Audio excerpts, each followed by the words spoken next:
Pour ma présentation, je vais vous parler de C#.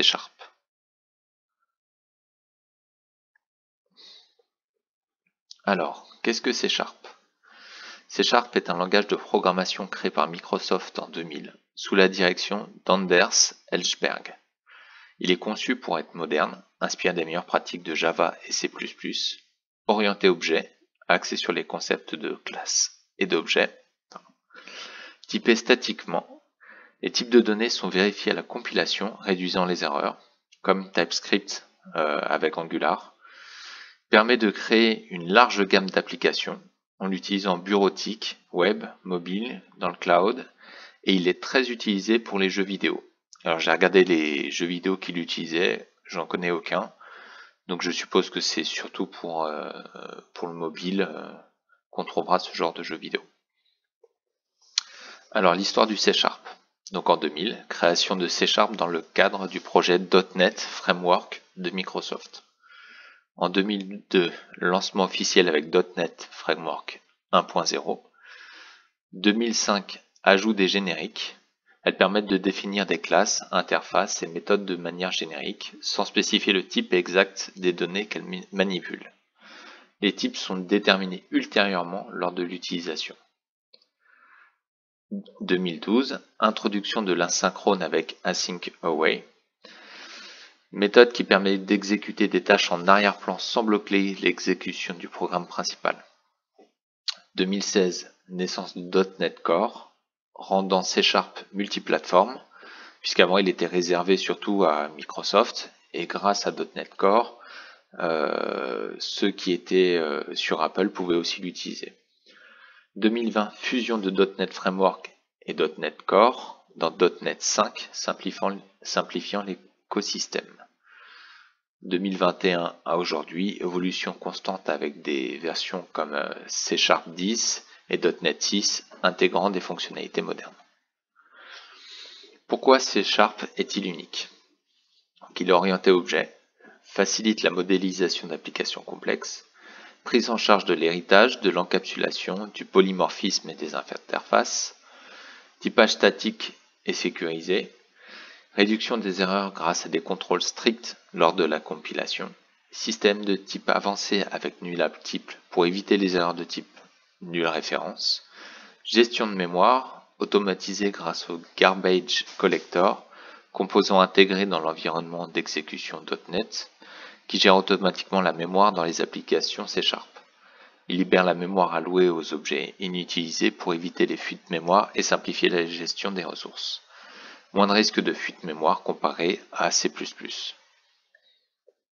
Connectivité, peut appeler du code natif C, C++ ou interagir avec JavaScript.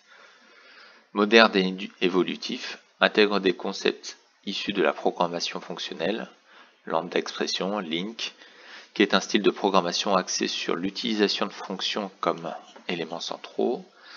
Cela permet d'écrire du code plus concis, lisible et orienté vers le traitement de données. Mise à jour régulière avec des fonctionnalités innovantes. Il est du coup multiplateforme. Développement d'applications pour Windows, Linux, macOS, Android, iOS grâce au framework .NET Core. Alors un exemple de code. Du coup on indique qu'on utilise namespace avec system, using system. On définit une classe, programme, et ensuite avec le paramètre string argument, donc il y a un tableau, comme on reconnaît comme souvent les crochets. Dans main, dans la console, on peut écrire hello world. Où utiliser C#? Donc dans les applications bureautiques, utilisation de Windows Form et Windows Presentation Foundation, création d'interfaces graphiques robustes, développement web avec ASP.NET Core, vous créez des sites web dynamiques et des API RESTful. Framework Blazor pour les applications web interactives côté client. des jeux vidéo, donc principal du langage pour le moteur Unity, utilisé dans des milliers de jeux. Applications mobiles, développement multiplateforme avec Xamarin et .NET MAO. Alors, les plus. Il est facile à apprendre, il a une syntaxe claire et logique. Communauté active, documentation et forum abondants. Il est polyvalent, convient à de nombreux domaines d'application. Il est plutôt performant, optimisation intégrée via .NET. Dans les moins, il peut être lourd pour des petits projets simples. Dépendance historique à l'écosystème Microsoft. Alors moins vrai aujourd'hui, maintenant qu'il est multiplateforme. Moins répandu dans certains domaines comme l'intelligence artificielle aujourd'hui, par rapport à Python qui est le numéro 1. Les outils pour développer en C#, donc tout ce qui est Visual Studio Code dans les IDE. Il y a une gestion de package avec Nuget pour intégrer des bibliothèques facilement. Les frameworks, ASP.NET Core pour le développement web. Entity Framework Core, ORM pour base de données. Donc il y a un mapping objet relationnel.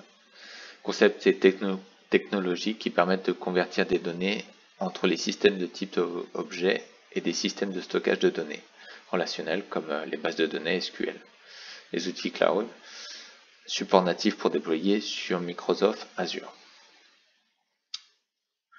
En conclusion, pourquoi choisir C#? Parce que c'est un langage moderne, robuste, évolutif, adapté à une variété de projets, comme on a vu, du web au gaming à la bureautique, soutenu par un système et un écosystème riche et une communauté dynamique. Voilà pour C#. Merci de m'avoir écouté.